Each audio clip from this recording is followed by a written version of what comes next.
I had a customer in Houston. This again was a dusting job, but you can relate it to what you guys do as well.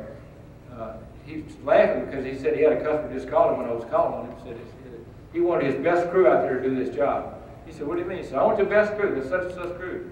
And he started laughing. He said, "Okay, I'll get them to you." It was actually his worst crew that the guy wanted. Because well, the way they would do the setup, they would get their hoses stopped up, and they were out there kicking the hoses to get it going. And it looked like they were working hard. But he said it was his worst crew. They set it up wrong, and the hoses would be all stopped up, and they have a mess. And the guy would look out there and was watching them. Oh, they're working their rears off out there. Made a big mistake. And I call this the hose kicker demo. There's going to be invariably sometime during your career that you're going to have to change hose diameter sizes.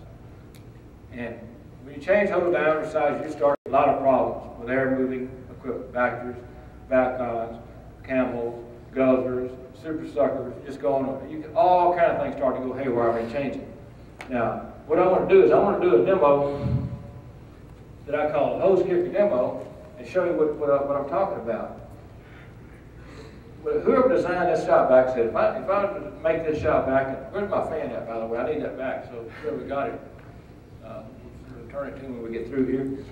Whoever designed this thing said, if I build it with a fan and I turn it 1,750 RPM and such diameter, I put a 1-inch hose on it, Phil Stein will come in and buy my little shop vac and he'll take it home to his garage and he'll just tickle to death sucking up sawdust with it. But that's not what Phil Stein does. So what I do is I buy the thing. This would come from Granger. The next thing I want to do is I want to put some more hose on it. I'll put another 6 feet. Oh, he said I'll design it with 6 feet and 1-inch hose. I'll put another 6 feet of hose on it. So now, I'm going to go this way so he can chase it on the camera a little better. Now I've got 12 feet of hose on this machine that he designed.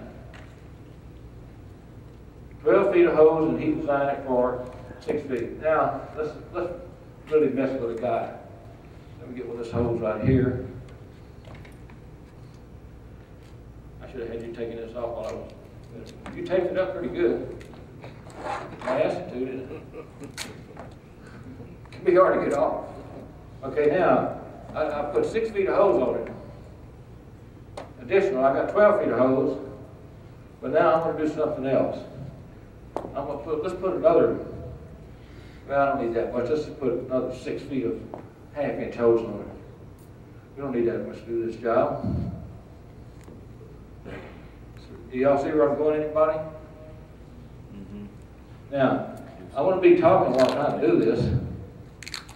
This would be equivalent, if you did scale it down, this would be equivalent to a 8-inch going to a 4-inch, wouldn't it? Now, where'd the gal go that was sitting up here in front there? I was going to pick on her some more. Chased her away. But anyway, I changed it to a 4. She knew that it was this is actually 4 times less, isn't it, than that hose there. That's a 1-inch, and it's a 1/2-inch. Same scale as 8 to 4, isn't it? So now Phil Stein is going to put another 6 feet of this on there. Now we're kind of getting beyond what this guy had in mind when he designed his shop vac, aren't we? And we're defeating all the principles and things I've been trying to teach you about pressure drops, hose diameters. We're just combining them all into one.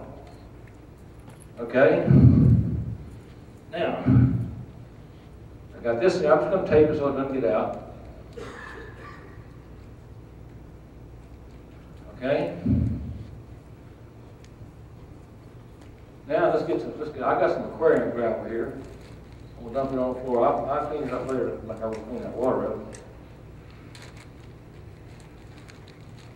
This is just aquarium gravel you put in your filter. Are you videotaping me down here? Yeah, you see you're that? good. Got some pink, got some black in there. Now when I turn this on, what have I done? I created a low pressure here. Pressure trying to equalize itself. It's going in that hose there, coming up this, and going just right into the shop vac, hopefully. Let me start it up. That's going to be hard to hear what I'm saying, but I'm going to try. I want you to go out there and be like control man, turn that on and off as I tell you. Now, what I want you to notice, if you can, I'll pop the video better up there. I will just get it out. Watch the rate will just go through there. And the air is coming through there right now. It's fucking good. Watch it. See, turn it off one second. Better. When I stick the hose in the material, it is flying through this hose. And I'm telling you, it's not going to work good. Well, it really is. It's flying through this hose. But if you look real close, what was happening when it got to that bigger hose? What's happening there? Why is it slowing down? All this is starting to come together, what I've been talking about. We're cramming 4 times more air through this hose. Not 4, probably close, because of friction loss. 4 times more air than it was designed for. So what does the velocity do? It goes high. Just like what happens to the velocity of a nozzle in the sewer tank. Pressure goes high, the velocity increases.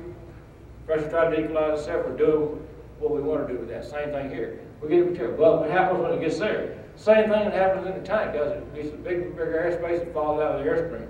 Once it falls out of the airstream, let's go. Let's just load her up.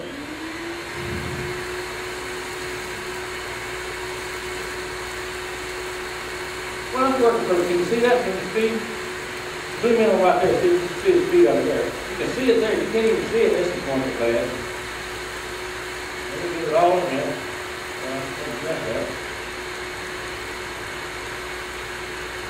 Okay, turn it off.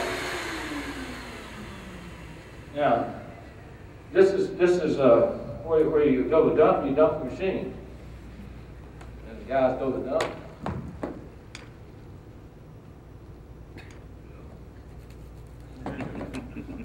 Where's it? What do I call this demo? The hose kicker demo. And that's what the guy thought they were working hard. Because what they doing, they're out there kicking on the hose. The machine running, trying to get the stuff in. What they're trying to do, they're trying to get it in suspension, futilely, to get it in airstream to load it again. Here they go, they're not doing anything, are they? But now, let's just do something here. Let's take this thing and let's get a little bit closer to what this guy designed. Let's just take this half-inch off. I'm telling you, this all starts to add up what we've been talking about all day. Let's take this half-inch off. Remember he tried to blow through that hose at the first get-go this morning, we say in Texas? Had trouble, didn't you? The length of the hose and the diameter. Now we got rid of one thing. What did we get rid of? The diameter problem. We got rid of that, didn't we? Now we've got the right diameter. Chances are, I don't know about the performance here, but chances are I won't even have to hose kick this. Chances are I'll get enough airflow that it might load itself. Let's see.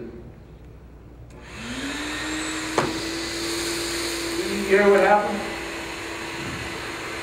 You even sucked it down, doesn't have it snap down, and once it's sucked down, the airflow just picked up, and guess what happened? Look where the material is now. It's in the machine, like it's supposed to be. Now, we're supposed to be through at 9:20, aren't we? 5 minutes. Is that right? Yeah. We got just a few 6 minutes. Anyway, that's my hose kick demo. Sooner or later, you guys are going to get on a job where you got hose strung out, and you're going to be stopped up, and I guarantee you, I'm not telling you you can't change hose sizes, say from 8 to 6, but where should you change that hose size? Right at the boom. Don't change it in the middle of the stream. Change it at the boom. By then, the velocity is high enough when it gets to that elbow on the boom is high enough, it's going to go into the tank. Does that make sense what I'm saying? The vertical lift, you're not going to make it. I guarantee you that.